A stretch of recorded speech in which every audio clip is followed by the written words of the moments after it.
All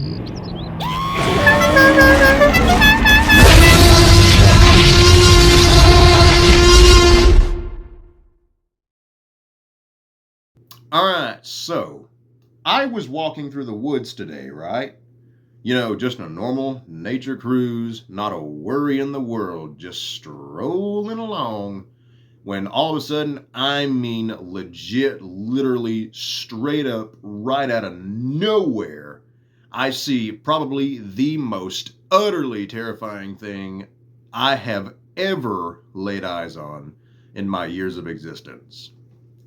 This Jason Voorhees I got for Christmas this past year from the second Friday the 13th that you can see right there. The very first Friday 13th where Jason is the killer. Because remember, it was his mother, Pamela Voorhees, in the first movie killing everybody. And there was Roy, that paramedic or whatever he was, in part 5. But yeah, this is Jason Voorhees' very first big bad killing spree in the Friday 13th series. And like many other NECA horror movie figures, you can open the flap right there and see the ugly mug inside. And we're going to get him out right now. Well, all right then, ladies and gentlemen. There's a very nice front of the box right there. Very nice logo and picture off to the side. There's the figure itself. And this right here, ladies and gentlemen, is Mama's Boy all out of the box with all his accessories. Hey, speaking of Mama's Boy, here's his mama's head right there. It's all decapitated and rotten apart and falling apart and everything because it's been cut off since the last movie. You know, so there's no blood going up into the head and anything. And the other head is what this particular Jason looks like without his mask on.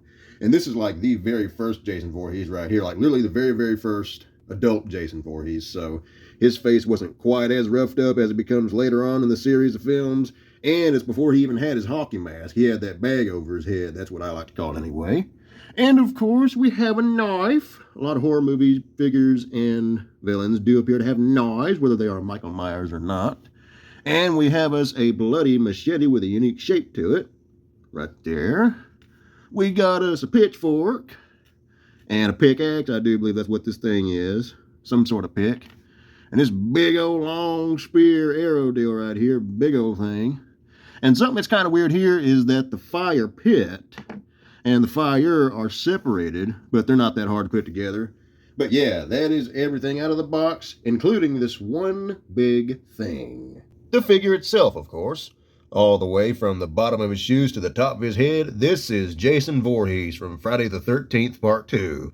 And this is made by NECA, so therefore it's very, very posable and very, very well detailed. He's got his bag over his head, he's got his Jesse Dukes on, his farm clothes and everything, just like he did in the movie. It is just amazing the detail that gets put into these little figures. I mean, the people that make these things, they sure do a fantastic job at this. I mean, just look at how good this thing looks. I mean, that is legit what we've seen in the second movie, is it not? From the wrinkles and color scheme on his shirt to the buttons and buckles on his overalls, all the way up to the bag on his head, they definitely got all of his details down to a T. And of course, you really don't have yourself an action figure without a bunch of posable joints now. The head can turn side to side, as you can see right there.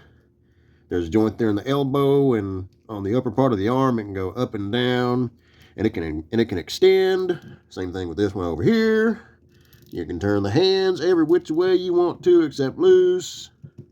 And this figure here, it does have a little bit of torso moving, but you're not going to get very far with it because he's wearing overalls. But I suppose you could slightly tilt it this way or that way. You could have it look like he's dancing or something. And let's not forget about the joints provided in his legs, too.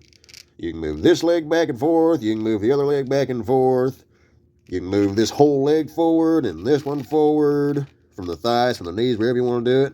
You can make him look like he's doing the splits. Yee-haw! And there's even a little bit here in the feet. Now, the feet, they don't move nearly as much as the rest of the figure, but hey, they still have a little bit of movement if you need it to, for, say, maybe a picture or a stop-motion video or just whatever, you know? It has all that stuff going on if you need it to. Now, given the fact that this is Jason from Part 2 and comparing it to some of the other NECA horror movie figures of Jason Voorhees, there is not a face underneath this mask right here. You just take the head off, and that's what that looks like. And see, there is no head underneath the bag mask. It's not like the hockey mask where you can take the hockey mask off and the ugly face is under there. This entire head is one piece, just so you know. However, You can still have him display without his mask if you want to, because this is his face without the mask in the second movie.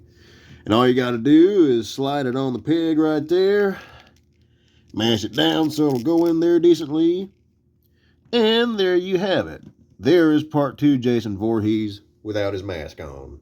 Now, that might have been just his first killing spree there in part 2, but even then, the face under that mask was still rather rugged. It's like half bald on one side, and it's all hairy on one side, and his face is kind of strange looking, like it's supposed to be. It looks like a normal human over on one side, but over on the other side, it's looking a little bit deranged. And since part 2 Jason right here has a bunch of good details and articulations, why not see how all those accessories look with that, such as this knife right here that it looks like he's about to ruin somebody's day with. And of course, you ain't got no Friday 13th or no Jason Voorhees if you don't have a bloody machete to do some slicing and dicing. I tell you what, it's going to be a rough night for whoever's on the other end of that pitchfork. All I can do is imagine how they would feel with all 4 of those spikes being delivered right into their gut. Or how a couple of teenagers just making out on the bed in their cabin at night get rudely interrupted when somebody like this walks in with a weapon like this and delivers it directly through both of them. Yeah, an experience like that might get a little bit pokey, if you ask me. But of course, that wouldn't be too different from getting struck by this thing right here. And what could be nicer than sitting by the campfire at night with your mother after a long day of chopping up a bunch of teenagers? Perhaps you're telling her how you're going to avenge yourself in the next Friday 13th movie. What do you think? Our mothers have done a whole lot for us. So let's not forget to thank them and tell them how much we love them. Even if you told Mommy to kill her, Mommy, kill her, Mommy. And that right there, ladies and gentlemen, was the fabulous NECA Friday the 13th Part 2 Jason Voorhees action figure with all those accessories and every nook and cranny of the details. Like I said earlier, I got this thing as a Christmas present, but I'm pretty sure this thing was at Best Buy. Yes, it was at Best Buy, as a matter of fact, but I'm sure you could probably find it at Target, maybe even Walmart as well. But yeah, if you like Friday the 13th as much as I do, or a big horror fan overall like I am, I definitely recommend getting your hands on hold of this figure. And if you like what you see here, I suggest you show this video, as well as the rest of the channel, some love by hitting the like and subscribe button, and don't forget to tap the little bell right there so you don't miss a single thing that I upload. And until the next time, I'm down and gone.